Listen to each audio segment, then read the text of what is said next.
Welcome to काउट्स educate. आज हम 10th की तरफ बढ़ रहे हैं। 9th क्लास में आप बेसिक चीज़ों से फेमिलियर हो चुके हैं। आई होप केमिस्ट्री में क्या क्या टर्म्स आपने पढ़ी एक बार रिकॉल कर लेते हैं। आपको पता है कि मैटर क्या होता है। देन यू नो मैटर आपका पार्टिकल्स से बना है। उस पार्टिकल की आपने 4 प्रॉपर्टीज़ पढ़ी थी। क्या क्या थी वो? बहुत छोटा है, कॉन्स्टेंटली मूव करता रहता है, पार्टिकल्स के बीच में कॉन्स्टेंट फोर्स ऑफ अट्रैक्शन होता है और पार्टिकल्स के बीच में इंटरमॉलिक्यूलर स्पेस होता है। सही बात है, ठीक है, गुड। अब इसके बाद आप क्या पढ़े थे फिर कि आपके पास मैटर का क्लासिफिकेशन कैसे कर सकते हैं। फिजिकल बेसिस पे आप सॉलिड, लिक्विड और गैस में कर सकते हैं। केमिकल बेसिस पे आप प्योर या फिर मिक्सचर में क्लासिफाई करते हैं। सही बात है। प्योर में क्या क्या पढ़े था आपने बताइए? Elements and compounds, elements and compound. सही बात है। और मिक्सचर में क्या आ जाता है आपके पास? बोलिए।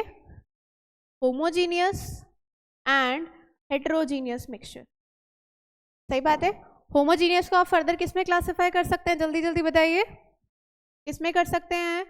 True solution, very good, and colloid.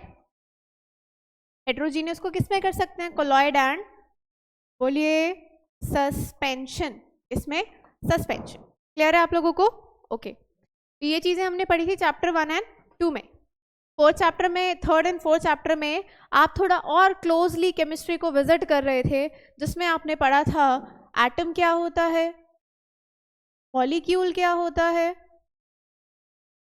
Then elements क्या हैं, कंपाउंड्स क्या हैं। फिर आप एटम को फर्दर डिवाइड करना सीख रहे थे, जिसमें आपने पढ़ा था कि मैं एटम को 3 सब एटॉमिक पार्टिकल्स में डिवाइड कर सकती हूँ, प्रोटॉन्स, इलेक्ट्रॉन्स एंड न्यूट्रॉन्स। सही बात है कि नहीं? बोलिए। यहीं से फिर आपके पास आया था आयंस का कंसेप्ट, जिसमें पॉजिटिवली चार्ज आयन को आप क्या बोल रहे थे? कैटायन। कैट पर हमेशा पॉजिटिव चार्ज रहेगा। ठीक है, क्या बोल रहे थे आप? Positively charge ion is called cation and negatively charge ion is called anion. और इन दोनों के मिलन से आपके पास बन रहा था एक आयनिक कंपाउंड, जैसे Na positive and Cl negative. क्या बोलते हैं इसको? Sodium chloride. क्या बोलते हैं? Sodium chloride. ठीक है। अब ऐसे ही और भी चीज़ें आप बना सकते हैं, जैसे HCl बना सकते हैं, NaOH बना सकते हैं। सही बात है कि नहीं? तो 9th क्लास में आपको पकौड़े अगर आपको बनाने हैं तो उसकी रेसिपी दे दी गई है और आपने कच्चे पकौड़े तल के रख लिए। ठीक है। 10th क्लास में अब आप लोग क्या करेंगे? उन पकौड़ों को पूरा तलेंगे आप, अच्छे से बिल्कुल क्रिस्पी लेयर बना के आप एकदम से उन्हें रेडी करेंगे। ठीक है। यानी कि आपको सभी टर्म्स बता दी गई है 9th क्लास में। अब आप उनको यूज करना सीखेंगे 10th में। क्या करना सीखेंगे? यूज करना सीखेंगे। ठीक है, ओके। चलिए चलते हैं 10th की तरफ।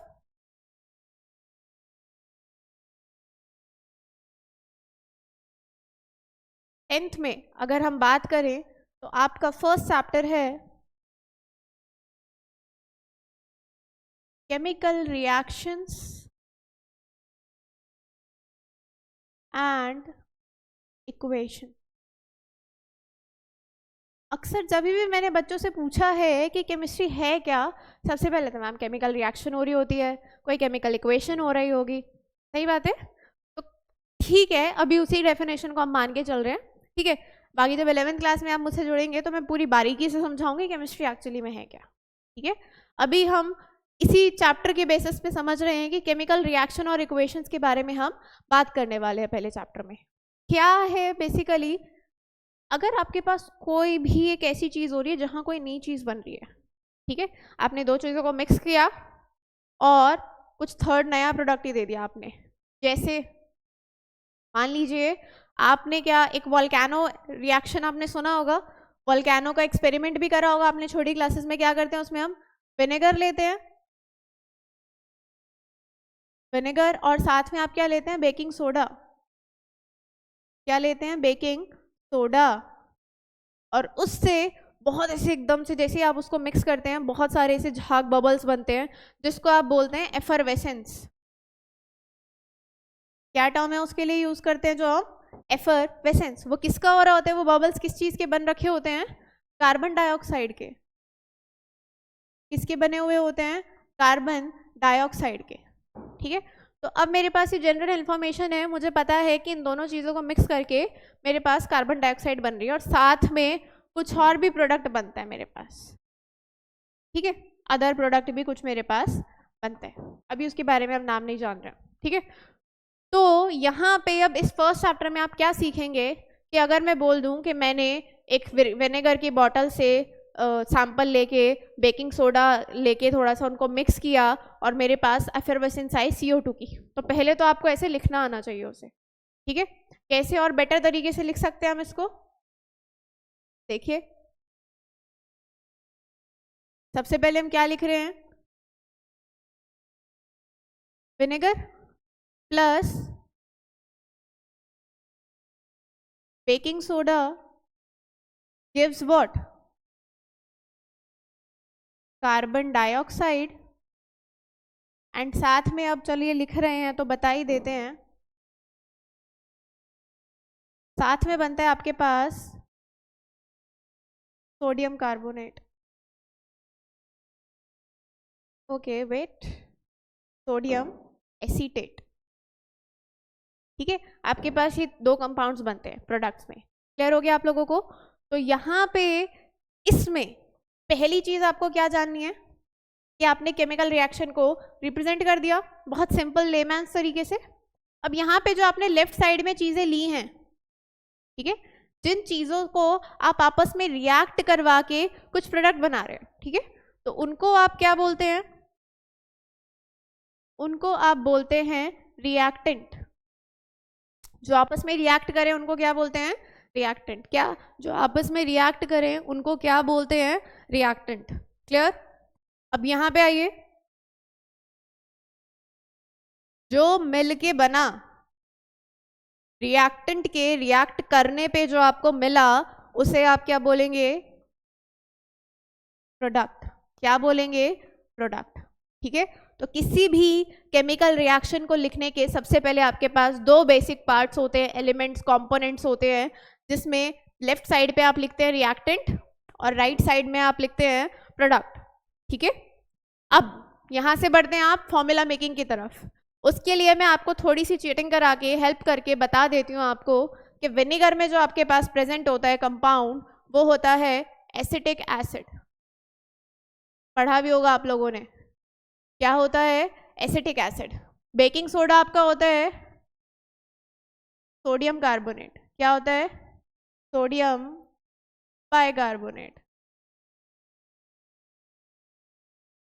ठीक है, तो एसिटिक एसिड और सोडियम बाइकार्बोनेट रिएक्ट करके आपके पास बना रहे हैं carbon dioxide and sodium acetate. अब ये पूरा नाम लिखना बहुत टायरिंग है, देख रहे हो कितना टाइम लग रहा है इसे लिखने में। हम क्या करते हैं? सिंबल्स का यूज करते हैं। क्या करते हैं हम?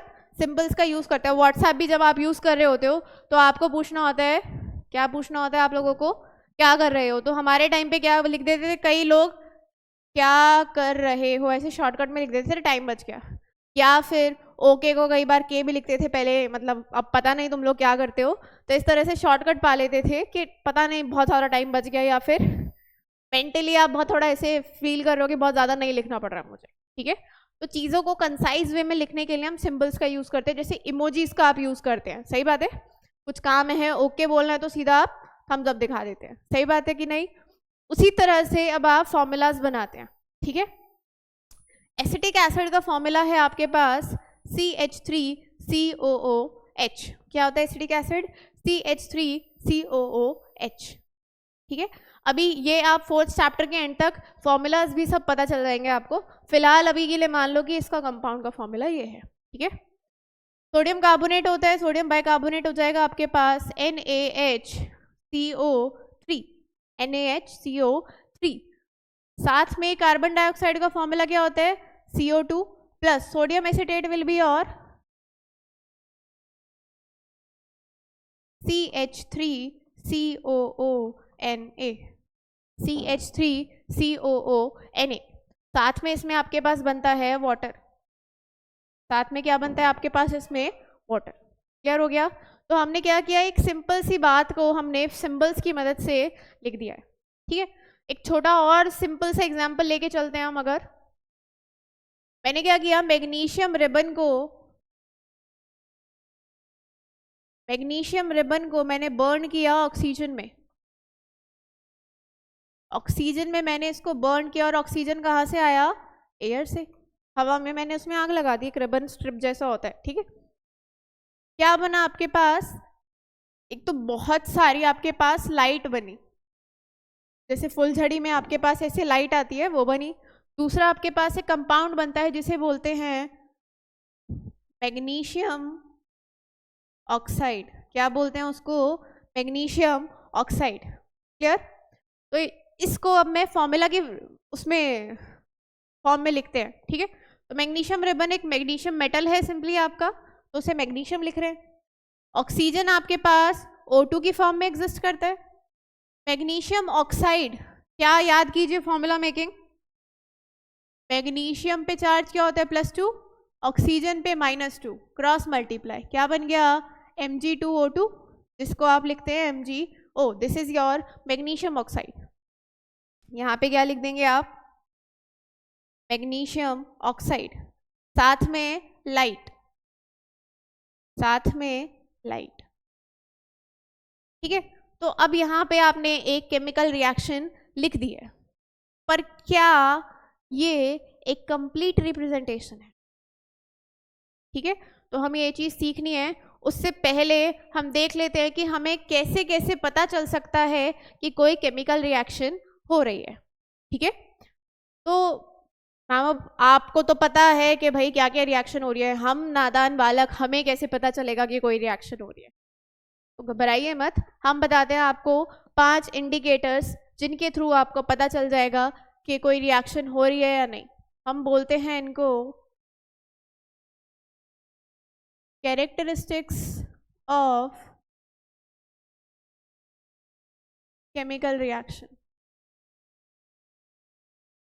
इंडिकेटर्स बोल दीजिए, कैरेक्टरिस्टिक्स बोल दीजिए, जो आपको बढ़िया लगे वो बोल दीजिए। ठीक है, इसमें फर्स्ट है इवोल्यूशन ऑफ गैस। क्या है फर्स्ट इसमें, इवोल्यूशन ऑफ गैस, कि कहीं भी अगर कोई गैस इवॉल्व हो रही है तो वो आपको बता रहा है कि यहाँ पे कोई ना कोई केमिकल रिएक्शन पक्का हो रही है। ठीक है, दूसरा है आपके पास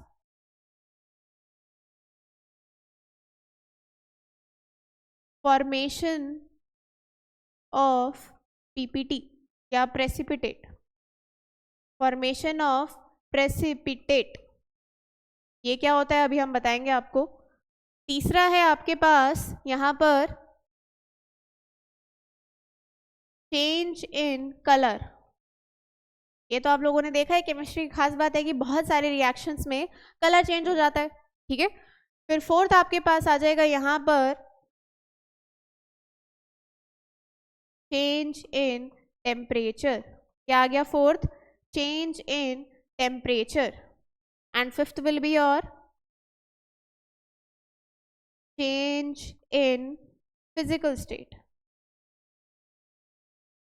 चेंज इन फिजिकल स्टेट। तो जैसे आपके 5 ऐसे फिंगर्स एंड थंब है, इसी तरह से 5 इंडिकेटर्स है। क्या, सबसे पहले है evolution of gas, second is formation of precipitate, third is आपके पास change in colour, fourth is आपके पास change in temperature, and fifth one is, बोलिए, fifth one is change in physical state. इनकी एग्जाम्पल्स देखते हैं हम कुछ, कि अब हम जाने पहचाने कि इन चेंजेस को हम कैसे आइडेंटिफाई कर सकते हैं। ठीक है, आइए, सबसे पहले हमने बोला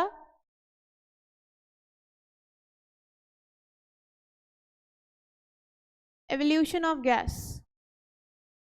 तो एवोल्यूशन ऑफ गैस जब मैं बोल रही हूँ, यानी कि आपके प्रोडक्ट साइड पे, राइट साइड पे कोई ना कोई गैस बन रही होगी। ठीक है, तो एक अपना सूत्र बांध लीजिए कि जब भी कोई metal, most of the cases में मेटल कोई भी अगर एसिड के साथ रिएक्ट करेगा तो वहाँ पर हाइड्रोजन गैस रिवॉल्व होगी ही होगी, ठीक है।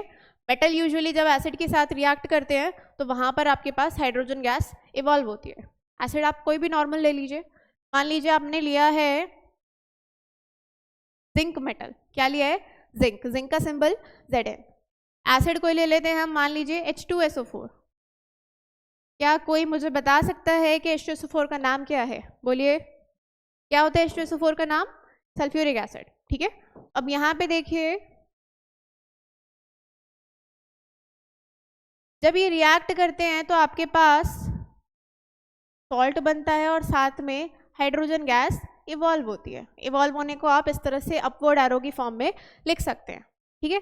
अब इस गैस की क्या खास बात है, जब ये इवॉल्व हो रही होगी तो वहाँ पे अगर आप एक छोटा सा कैंडल लेके जाओगे तो एक पॉप की आवाज़ आएगी आपको, ठीक है। तो पूरी केमिस्ट्री में 10th क्लास में वेरी इंपॉर्टेंट है ये कि hydrogen gas Burns with a pop sound, hydrogen gas Burns with a pop sound. ये बात आप first chapter, second chapter, third chapter तीनों में यूटिलाइज करेंगे through out the course, question भी बनते हैं इस पे, इस बात को याद रखेंगे, ठीक है। फिर दूसरा है आपके पास क्या, दूसरा कैरेक्टरिस्टिक क्या था, जल्दी से देख के बताइए क्या था, बोलो बोलो बोलो, formation of precipitate, formation of precipitate, ठीक है। अब फॉर्मेशन ऑफ प्रेसिपिटेट आप कैसे कर सकते हैं बताइए, बोलिए बोलिए बोलिए बोलिए, कैसे करेंगे। मान लीजिए आपने एक लिया है लेड नाइट्रेट का सॉल्यूशन और साथ में आपने ले लिया है पोटेशियम आयोडाइड। तो यहाँ पे आपके पास क्या जादू होता है, देखिए यहाँ पर आपके पास बहुत खूबसूरत लेड आयोडाइड की पीपीटी बन जाती है। किस कलर की बन रही है, येलो कलर की, ठीक है। तो लेड आयोडाइड की आपके पास पीपीटी बन जाती है। पीपीटी क्या होती है अभी बताते हैं आपको, फिलहाल समझिए लेड नाइट्रेट और पोटेशियम आयोडाइड को मिलाएंगे तो लेड आयोडाइड की पीपीटी बन जाएगी। साथ में आपके पास बचा क्या है, अब यहाँ पे लेड और आयोडाइड तो आ गया, साथ में क्या बचा, पोटेशियम नाइट्रेट, क्या बचा आपके पास, पोटेशियम नाइट्रेट, ठीक है। तो अब जो 9th क्लास में फॉर्मूला मेकिंग पढ़ी है आप लोगों ने, उसका थोड़ा सा यूज करते हैं।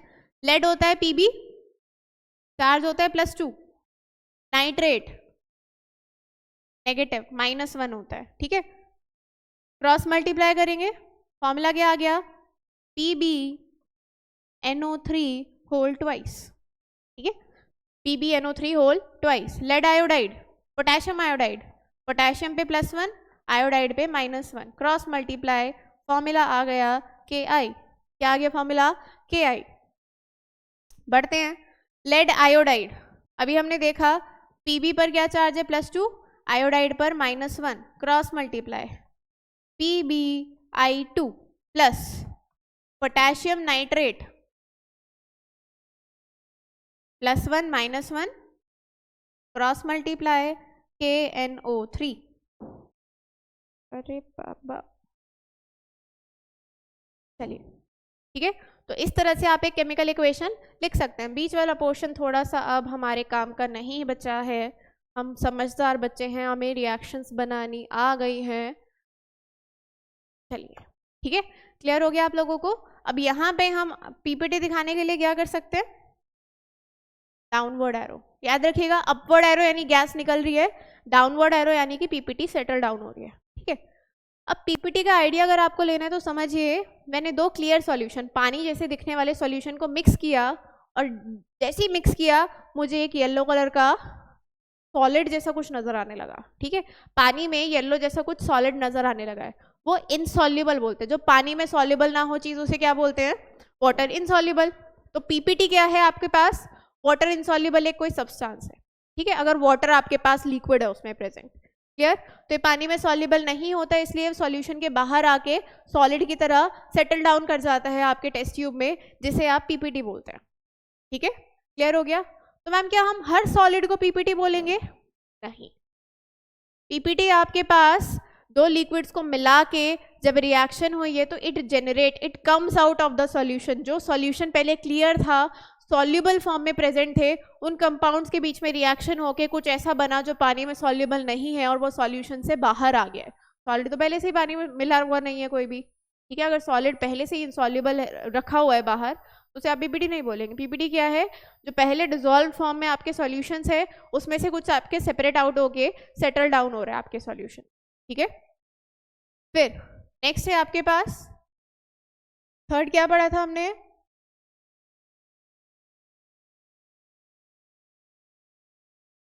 Change in colour. Change in colour, इसको कैसे समझेंगे? सबसे बेस्ट एग्जांपल है, आज घर पे करके देख लेना। थोड़ा सा सोप सॉल्यूशन बनाना या डिटर्जेंट मिला देना पानी में, डब मत लेना, ठीक है। अपना कोई ऐसे ब्रांड प्रमोशन नहीं हो रहा है। यहाँ पे थोड़ा सा हमने पानी में डिटर्जेंट लिया, ठीक है, उसको मिक्स कर लिया और उसमें थोड़ा सा हल्दी डाल दो, पिंच। आप देखोगे एकदम से आपका सॉल्यूशन क्या हो गया? रेड कलर का हो गया। चेक कर लो इसको जाके, अभी के अभी वीडियो पॉज करके चेक करो जाके इसको, ठीक है। तो जितनों ने भी देखा है वहां पर क्या हो गया? चेंज इन कलर आ गया। क्या आ गया? Change in colour. That shows कि वहां पे एक केमिकल रिएक्शन हुई है, ठीक है। इस तरह से आप और भी बहुत सारे एग्जांपल्स देख सकते हैं, क्लास में आइएगा हम आपको और बताएंगे, ठीक है। चेंज इन कलर का एग्जाम्पल अगर हमें वैसे देखना है तो हम क्या ले रहे हैं? KMnO4 नाम का एक कंपाउंड होता है जिसे बोलते हैं पोटेशियम परमैंगनेट। पोटेशियम परमैंगनेट, ठीक है। इसका कलर होता है कलरलेस, इसका कोई कलर नहीं होता है, ठीक है। चेंज इन कलर देख रहे हो तो हमें पहले का कलर पता होना चाहिए ना कुछ। ये कलरलेस, बिल्कुल पानी जैसा दिखेगा आपको। साथ में आपने इसमें डाल दिया NaOH। क्या डाल दिया? एक बेस। नाम क्या है बेस का? Sodium hydroxide. अब इसकी खास बात क्या है? जैसे ही आप इसको मिलाएंगे, मिक्स करेंगे, KMnO4 के कुछ ड्रॉप्स आप सोडियम हाइड्रोक्साइड में डाल देंगे तो कलर आपका हो जाएगा पिंक। क्या हो जाएगा? Colour change pink. यानी जो पहले कलरलेस सॉल्यूशन था, सोडियम हाइड्रोक्साइड भी आपका कलरलेस है, दोनों को जैसे मिक्स किया सॉल्यूशन बन गया पिंक। जादू, जादू का ही नाम तो साइंस है, केमिस्ट्री है। तो यहाँ पे चेंज इन कलर की मदद से आप बता सकते हैं कि यहाँ पर कोई केमिकल रिएक्शन हुई है। बाकी अभी आपने देखा डिटर्जेंट सॉल्यूशन में आप टर्मरिक डाल देंगे तो भी आपका कलर चेंज हो जाएगा, रेड हो जाएगा, ठीक है। नेक्स्ट आपने क्या पढ़ा था? नेक्स्ट हमने क्या पढ़ा है बताइए? Next one is, fourth one is change in temperature. Change in temperature, ठीक है। तो अब जो ये घर पे चूना होता है ना, तो चूना को अगर आप पानी में मिलाओगे और साइड में चेक करोगे फिर बीकर को या बाल्टी को, तो बहुत गर्म हो गया होगा, ठीक है। जब आपका पीओपी का भी काम होता है उसमें आप वहाँ पे चूना का भी यूज़ करते हैं, तो उसको जब आप मिलाते हैं तो आपका बहुत ऐसे गर्म हो जाता है बकेट, यानी कि हीट निकली है रिएक्शन से। सही बात है, जब हीट निकलेगी तभी तो बीकर उसको एब्जॉर्ब करके गर्म हो जाएगा। सही बात है। तो हम यहाँ पे क्या बोलते हैं? जब आप, चूना is basically calcium oxide. Calcium oxide और वाटर को जब आप मिलाते हैं तो वहां पे बनता है कैल्शियम हाइड्रोक्साइड। वाइट वॉश के दौरान आप इसको यूज करते हैं, ठीक है।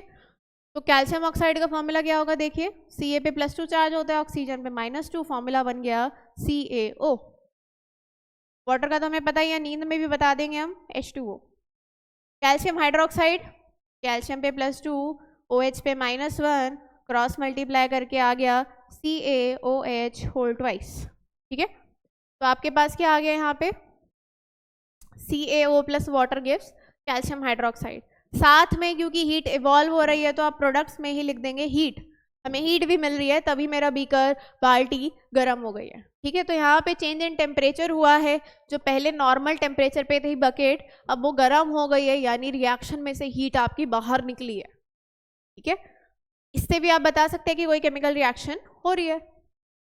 फिफ्थ वन की अगर हम बात करें, फिफ्थ क्या है आपके पास? लास्ट क्या था? Change in physical state, change in physical state. अब चेंज इन फिजिकल स्टेट आप कैसे देखते हैं?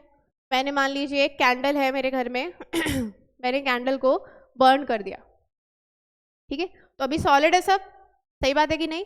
अब जैसे ही मैंने उसे बर्न किया तो हीट निकल रही है, अब हीट में से साथ में कुछ वाटर वेपर्स के मॉलिक्यूल्स भी निकलते हैं, ठीक है, और थोड़ा सा गैसेस भी निकलती हैं आपके पास, और जो आपका सॉलिड था वो लिक्विड में कन्वर्ट हो जाता है, वैक्स। बोलिए सही बात है कि नहीं? तो यहाँ पे आपके पास अगर बर्निंग ऑफ कैंडल की मैं बात करूं,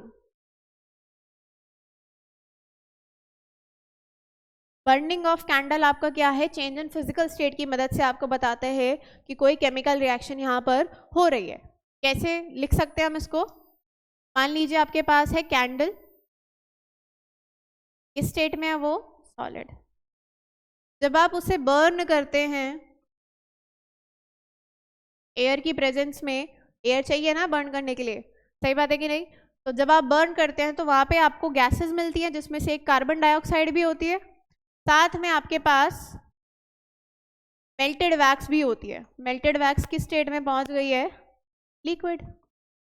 सही बात है। तो सॉलिड से आपको गैस और लिक्विड्स सब मिल रहे हैं, ठीक है।